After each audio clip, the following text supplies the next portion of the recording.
Chers collègues, mesdames, messieurs, la répétition est la mère de la pédagogie et je crains bien qu'aujourd'hui je vais être très pédagogue puisque beaucoup de choses que j'avais préparé de dire ont déjà été signalées. Donc j'ai le grand plaisir de vous parler d'Orbi et rappeler ce qu'on a déjà dit plusieurs fois. Les principales raisons initiales qui nous ont amenés à l'open access, c'est ce graphique, l'évolution des coûts des périodiques. J'ai arrêté de le faire en 2012 parce que c'était vraiment trop désespérant. On voit la grosse ligne rouge en dessous, c'est l'évolution du coût de la vie en Belgique. Les autres lignes, c'est l'évolution du coût des périodiques. Catastrophique pour les sciences de la vie, mais même pour les sciences humaines, on est presque au triplement sur la période investiguée. Et je le présente aussi comme ça, c'est chaque année, la simple augmentation du coût des périodiques pour mon université représente la perte du salaire de 3 chercheurs. Chaque année, nous perdons la possibilité d'engager 3 chercheurs simplement à cause de l'augmentation du coût des périodiques. Et on l'a déjà dit plusieurs fois, ça c'est le travail de la communauté scientifique de la publication. On lit, on imagine, on cherche, on trouve, on analyse, on compare, on rédige des articles, on les soumet à des revues. C'est encore nous, communauté scientifique, qui faisons le reviewing. Et la seule chose que font les éditeurs, c'est de publier. Et encore, ils ne le font même pas au format papier. Et évidemment, avec ça, ils se font un paquet de dollars. On a déjà repris plusieurs fois leurs bénéfices nets après impôt. Ce qui est impressionnant, c'est de voir l'évolution pour Elsevier entre 2002 et 2012. Ils ont passé de 33% de bénéfices nets après impôt. Grâce à l'open access, ils sont maintenant à 37,8% de bénéfices nets après impôts. Donc, tout va bien pour eux. Alors, c'est pas la seule raison qui nous a amenés à l'open access, c'est aussi et surtout finalement maintenant des raisons éthiques. Est-ce que c'est normal que plus de 99% de la population mondiale n'a pas accès à ce qui a été financé par le public et qui est le savoir qui sert à développer notre humanité? Est-ce que c'est normal que les PME, que les gens des pays du Sud, que le citoyen ne peut pas accéder au savoir que nous construisons? Est-ce que c'est normal qu'il n'y a plus aucune université qui peut acheter les périodiques dont ces chercheurs ont besoin? Donc c'est vraiment les questions qui nous préoccupaient. On a choisi la voie verte, Green First. Bien sûr, on a travaillé aussi du côté du Gold. On a développé le portail des publications de périodiques scientifiques, c'est Pop-up, parfaitement gratuit pour le lecteur, parfaitement gratuit pour les auteurs et pour les responsables de revues. C'est une infrastructure qui est à disposition de chacun dans l'université et qui ne coûte pas grand-chose. Donc on se demande pourquoi les éditeurs nous font payer aussi cher pour faire ce qu'on arrive, nous, à faire pour vraiment très, très peu d'argent. Nous, on a décidé de ne pas du tout aller vers les APC, de ne pas du tout soutenir cette piste parce qu'on n'en a pas les moyens. On a fait le calcul, ça nous coûterait 3 fois plus cher que ce que nous payons déjà actuellement, et c'est déjà un paquet de millions aux éditeurs, et non plus d'aller vers l'offsetting, donc le transfert du coût des publications vers des APC dans les grands big deals avec les éditeurs, non seulement parce qu'on n'a pas les moyens, ça va coûter beaucoup plus cher très très vite que la situation actuelle, mais pour des raisons éthiques, et Bernard Antier vient déjà d'en parler. Donc c'est Green First, et c'est le développement d'Orbi, dont les principales caractéristiques, c'est d'abord d'être un seul système avec 2 objectifs, c'est l'ensemble des publications de l'Université de Liège en un même endroit, et c'est en même temps un répertoire, un repository institutionnel avec objectif d'accès ouvert. Une deuxième caractéristique qu'on retrouve très peu ailleurs, et ça me surprend, c'est que chez nous, le dépôt, il est entièrement fait par les auteurs. Ce n'est pas un truc de bibliothécaire, ce n'est pas un truc d'informaticien. La publication, c'est le travail du chercheur et ça lui coûte les 5 minutes, 3 minutes pour les plus jeunes, pour déposer chacun des articles. Notre job bibliothèque, c'est de mettre en place l'outil, de le mettre à disposition, de former les gens à son utilisation et d'assurer toute la technologie qui est derrière, mais certainement pas d'ajouter les références, ni même de les corriger s'il y a des erreurs. Troisième caractéristique, c'est le respect de chaque acteur. Il n'est pas question de faire des choses illégales. Et on travaille beaucoup avec les auteurs pour leur expliquer les droits qu'ils ont et ce qu'ils peuvent faire réellement sur le système. Si ils ont l'intelligence de ne pas céder leurs droits à l'éditeur, eh bien, ils peuvent déposer d'emblée en open access. Si malheureusement ils ont signé qu'ils donnaient tout gratuitement à l'éditeur, on les invite à aller vérifier si la politique de l'éditeur ne leur permet pas de déposer quand même en open access, et c'est très fréquent sur un répertoire institutionnel comme Orbi. Sinon, ils le mettent en accès restreint, comme on l'a dit tout à l'heure, et là, en un clic, n'importe qui dans le monde peut demander un tiret à part électronique. Automatiquement, tous les auteurs ULG concernés reçoivent la demande et d'un clic, ils peuvent dire oui ou ils peuvent dire non et le document est acheminé du côté de l'auteur. Et évidemment, la quatrième caractéristique, c'est ce fameux mandat ULG. J'aime bien de rappeler comment les choses se sont passées. C'était 2007-2006, je ne sais plus très bien la date. On échangeait par mail avec Bernard Antier et je lui disais, si jamais on incite les auteurs à déposer, on va avoir 7, 8, 10% de taux de compliance. C'est pas mal, mais c'est pas terrible. Ce serait génial si on pouvait le rendre obligatoire. Moi, je disais ça comme ça, certain que jamais on allait faire ça, parce que la liberté académique, vous imaginez, c'est quelque chose. J'ai pas de réponse. Et puis, un peu plus tard dans la soirée, je reçois un très court mail. Il me dit « OK, on y va ». Là, je dis, il est devenu fou, il a bu quelque chose, je ne sais pas. C'est pas du tout normal qu'il ose dire, OK, on va rendre obligatoire dans notre université le dépôt des textes sur le répertoire institutionnel. Eh bien, il l'a fait. Et effectivement, en 2007, on l'a dit, les références de toutes les publications depuis 2002 de tous les membres ULG doivent être déposées dans Orbi. Et si c'est des articles de périodique scientifique, alors en plus, on doit déposer le texte intégral. Et comme on l'a dit, on n'a pas le choix. Si on ne met pas le texte intégral, on ne saura juste pas faire le dépôt de la référence. Accès ouvert ou restreint en fonction des droits qu'on a. Et l'incitant fort, c'était effectivement, vous avez publié dans Nature, vous ne l'avez pas mis dans Orbi, c'est comme si vous n'aviez rien fait du tout, dans tous les cas où il y aura une évaluation de dossier à l'université. Et en fait, ce n'est pas vraiment obligatoire. Le chercheur n'est pas obligé de déposer sur Orbi, il peut très bien ne pas le faire. Et l'université décide, elle, comment elle évalue ses chercheurs. Chacun est libre. Évidemment, ça a quand même marché. Quand on voit l'évolution, on l'a vu tout à l'heure aussi, les chiffres effectivement ont un peu évolué. On vient de dépasser les 155 000 références sur Orbi et j'espère qu'ici, dans le cadre de l'année du bicentenaire, on va passer les 100 000 références avec texte intégral. Le taux de compliance, on l'a vu, on l'avait calculé déjà en 2012 en comparant avec Scopus. Donc, quelles sont les publications qui sont dans Scopus, qui sont également dans Orbi? Et on arrivait à un taux de 82%. 82, c'est ça? Non, 82%. On a refait la même chose dans Web of Science l'année suivante et on a obtenu exactement les mêmes résultats. Bernard Antier l'a dit, l'étude internationale d'Alma Swan va même plus loin puisqu'elle a observé plus récemment un taux de compliance de 87%, bien au-delà des 7 à 12% qu'on observe dans les autres répertoires institutionnels qui n'ont pas le même incitant au niveau de l'évaluation. C'est aussi quelque chose que Bernard Antier a dit, c'est on pensait avant Orbi que la production scientifique des chercheurs de l'ULG était autour de 3500 publications, communications par an. Si on regardait dans Scopus, c'était en dessous, et dans Web of Science, évidemment, aussi bien en dessous. Eh bien, voilà les chiffres. Donc, c'est la courbe du nombre de dépôts par année de publication, et on voit qu'on est maintenant au-delà de 10 000. Donc, le rapport, il est de 1 à 3 maintenant. Au-delà de 10 000 publications et communications déposées dans Orbi par les chercheurs de l'Université de Liège. Alors, évidemment, la mauvaise nouvelle, c'est que pour les années les plus anciennes, la courbe n'arrive pas à 10 000, donc soit ils ne foutaient rien à ce moment-là, ou plus probablement, ils n'ont pas déposé encore dans Orbi des publications plus anciennes qui probablement n'arriveront jamais. À peu près le même graphique que ce qui a été présenté tout à l'heure. On voit que les 2/3, c'est de la production scientifique traditionnelle, les articles, les chapitres, les livres, les mémoires et thèses, les communications publiées, et à peu près un tiers d'autres choses. Au départ, ces autres choses n'était pas très important pour moi. Et puis les chercheurs nous disent, mais attendez, si les posters qu'on fait dans les congrès, les communications que le responsable du congrès a décidé de ne pas publier, c'est de la communication, ça participe à la grande conversation scientifique, c'est des choses importantes qui jusqu'à présent disparaissaient à la fin du congrès. Même chose, les documents pédagogiques qui sont là quelque part, c'est des choses importantes. Un chercheur me dit, grâce à Orbi, toute la production pédagogique que je fais est maintenant utilisée dans les pays du Maghreb, dans les pays d'Afrique, etc., et réellement utile au développement du savoir de ces pays-là.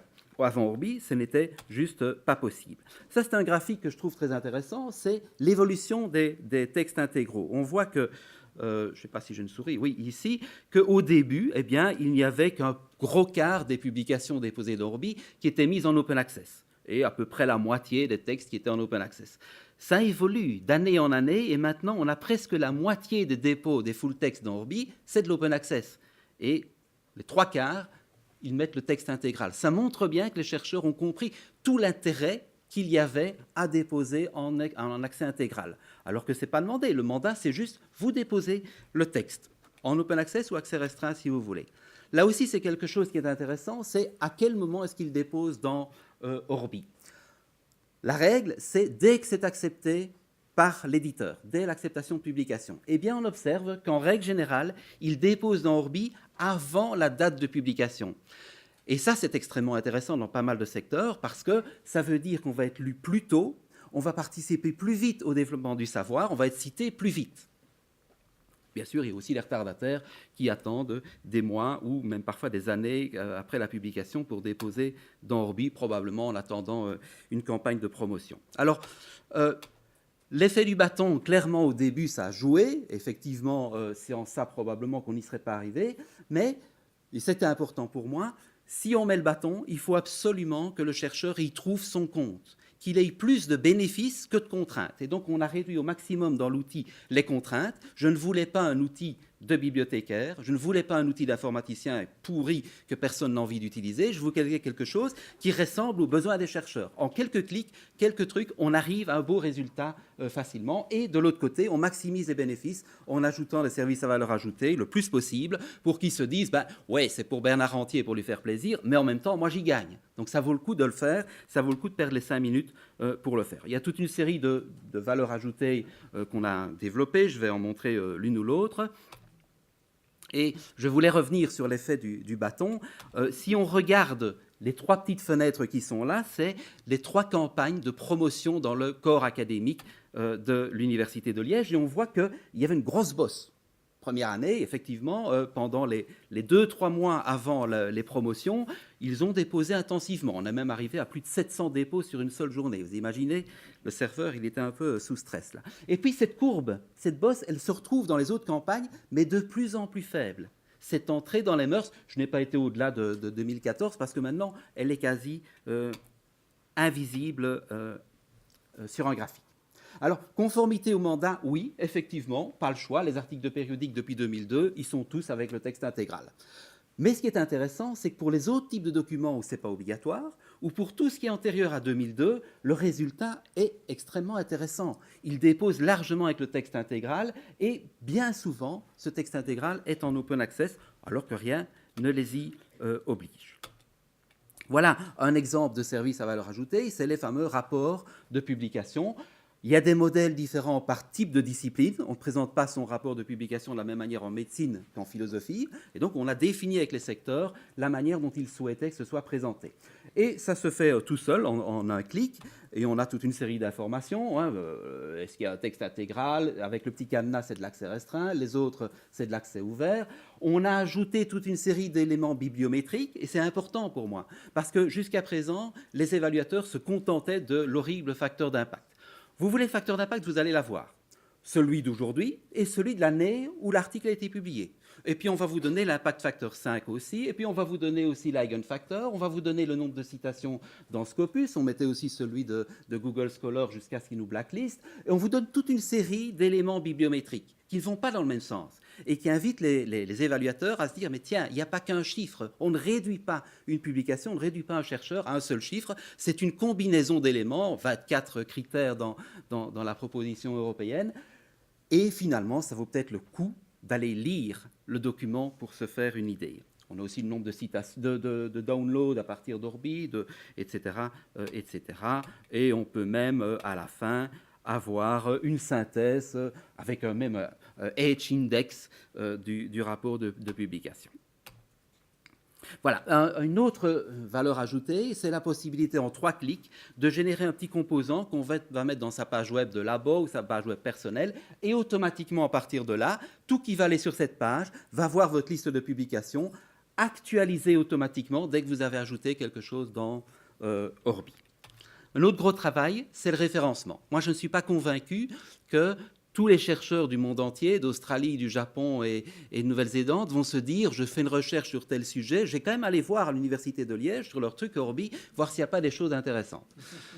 Donc, ce qu'on a fait, c'est pas tellement développer l'interface de recherche publique qui est dans Orbi, c'est travailler le référencement. On a travaillé très fort sur Google, sur Bing, même sur Baidu pour les Chinois, pour être très présent là-bas. Et en règle générale, une publication déposée sur Orbi, elle est fouillée par Google et 1 heure après, elle est visible sur Google et Google Scholar. Il y a aussi l'équivalent de Microsoft qui s'appelle Microsoft Academic.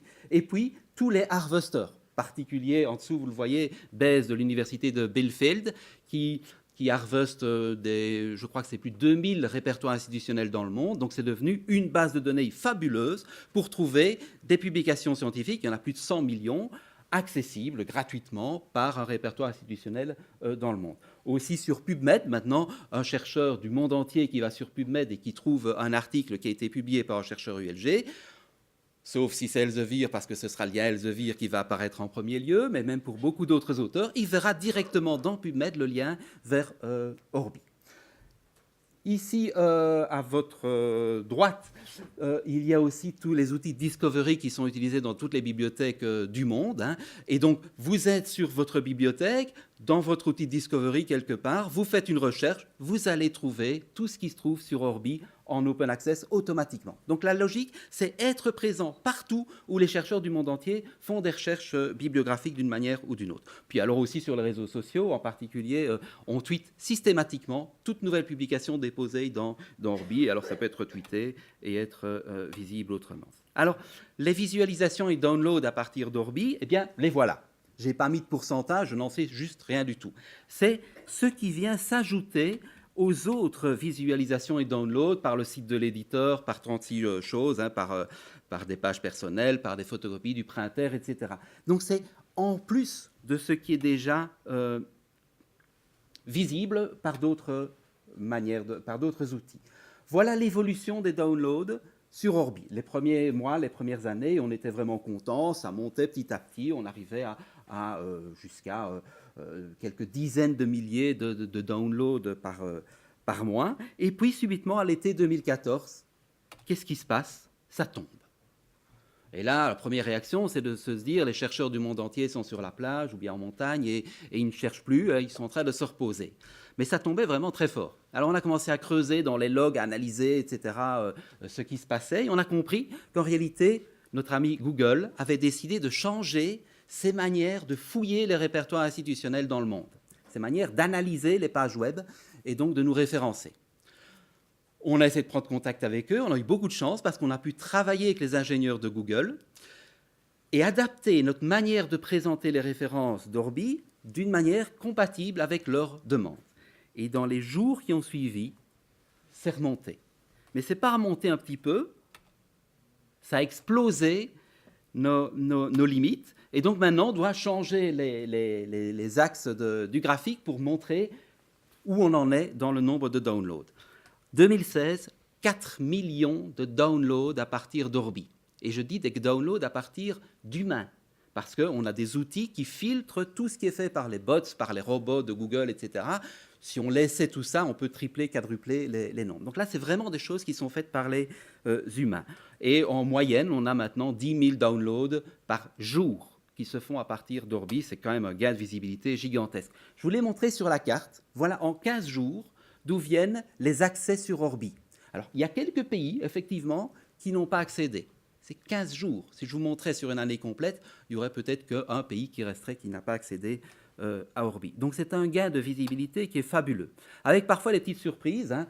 Ici, c'est évidemment un article fabuleusement intéressant pour le monde entier. C'est les décrets oraculaires pris en l'honneur d'Enoutaoui et de Matkaré au 10e et 7e pylône.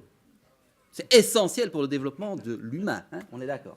Le nombre de downloads par mois était extrêmement limité, les spécialistes du domaine, et puis subitement, la Chine devient passionnée par ce sujet, et en un mois, nous fait presque 500 downloads. Et évidemment, c'était un nouveau fouilleur de web, un nouveau robot qui avait été créé. Donc, on est extrêmement attentif à ça, et systématiquement, on a des outils pour repérer ce genre de choses, et ce qu'on fait, c'est modifier tous les downloads. Si on a repéré celui-là, on va supprimer tous les downloads qu'il a fait de nos statistiques, de manière à ce que les évaluateurs aient des statistiques qui collent réellement à la réalité de ce qui est fait par les humains.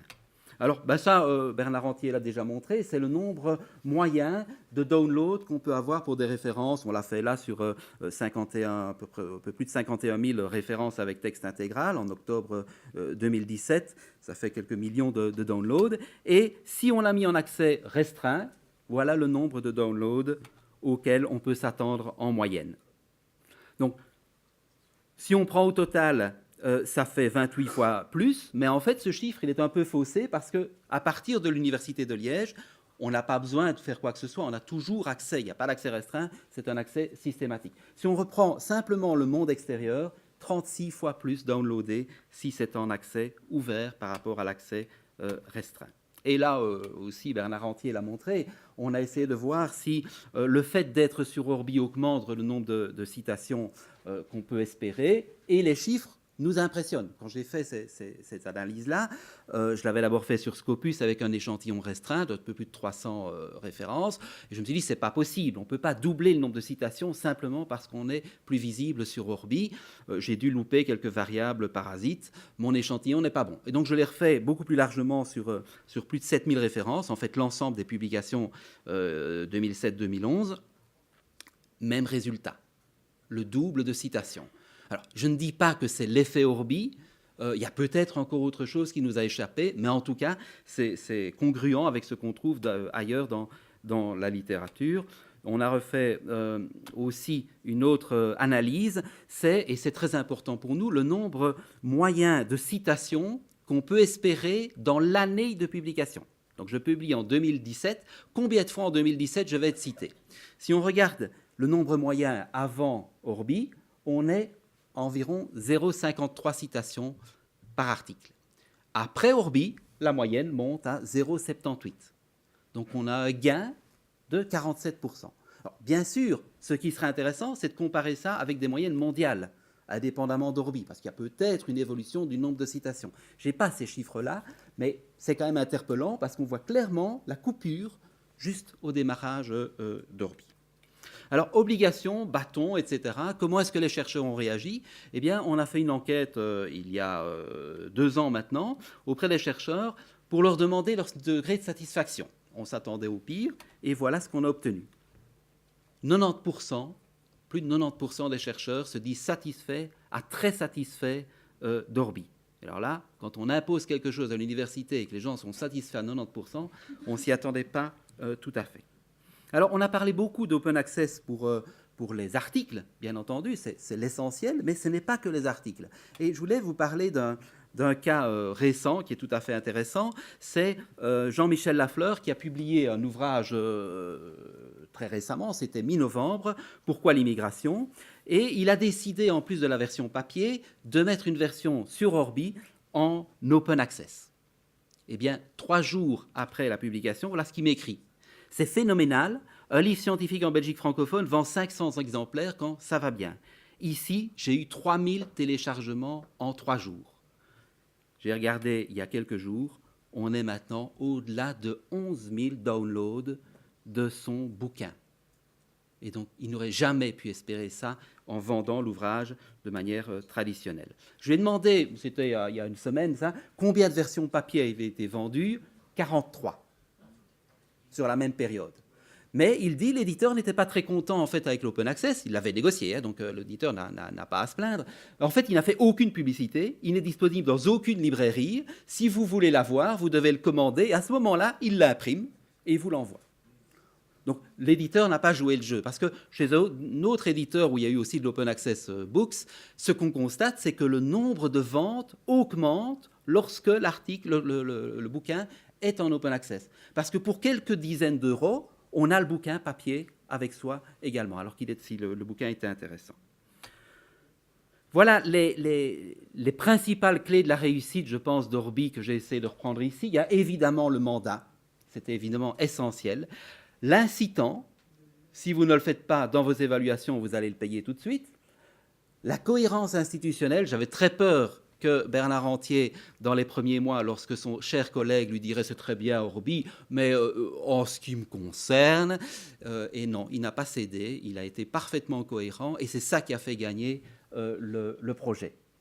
L'outil orienté usager et pas du tout bibliothécaire c'est l'usager qui est au centre et qui fait le travail. Les bénéfices directs pour chacun des acteurs, beaucoup de communication. Je dis souvent qu'on a eu la chance, qu'on a traîné dans le développement de l'outil. On a pris presque un an de plus que ce que j'espérais. Et pendant cette année-là, on en a profité pour communiquer.